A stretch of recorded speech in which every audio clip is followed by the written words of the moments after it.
ఇంకోసారి షూటింగ్ చేస్తున్నప్పుడు వైజాగ్లో ఉన్నా. ఓకే, వైజాగ్లో ఉన్నా, నుంచున్నాను. ఒక అతను దూరంగా చూశాడు, చూసి పరిగెత్తుకుని వచ్చాడు. పరిగెత్తుకుని వచ్చి, సార్ పెన్ ఉందా, ఆల్రెడీ ఒక ఆటోగ్రాఫ్ బుక్ ఉంది సార్, పెన్ పెన్ సరే పెన్ తీసా, ఇవ్వంగానే పెన్ తీసుకుని పరిగెత్తుపోయాడు. ఇదేంటంటే అక్కడ ప్రకాష్ రాజ్ గారు ఉన్నారు వెనకాల. వెళ్ళి సంతకం పెట్టించేసుకుని వెనక్కి వచ్చి పెన్ ఇచ్చి వెళ్ళిపోయాడు. ఇది చాలా తేడా కొట్టిందని అప్పటి నుంచి నేను సన్ గ్లాసెస్ కొనుక్కున్నా. నెక్స్ట్ ఎందుకంటే చాలాసార్లు ఏమవుతుందంటే యాక్టర్స్కి, అతను చూస్తాడు మనల్ని, చూసి అక్కడ చూసానని లోపల అనుకుంటాడు, ఇలా అంటాడు, అలా అంటాడు, అన్న తర్వాత మళ్ళీ కాదు అని చెప్పి వెళ్ళిపోతాడు. అది చాలా హార్డ్ సిచ్యువేషన్ తెలుసా.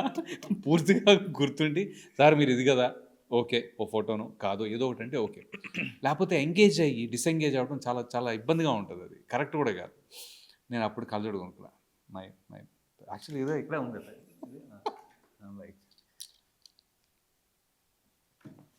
వాడు మనం చూస్తుంటాడు, మనం చూడం. చూసినా వాడికి నేను చూసానని కనపడదు. ఆ అబ్బాయో ఎవరు, వాట్ ఎవర్ ది ఆడియన్స్, ఇలా ఉంటాం. వాళ్ళు నిజంగా దగ్గరికి వచ్చి అడిగితే చెప్పలేదు, యా పర్లేదు, ఇదనమాట. So this was the most interesting and some certain embarrassing kind of moments unde, but that was also made it interesting, and it was also a reality check.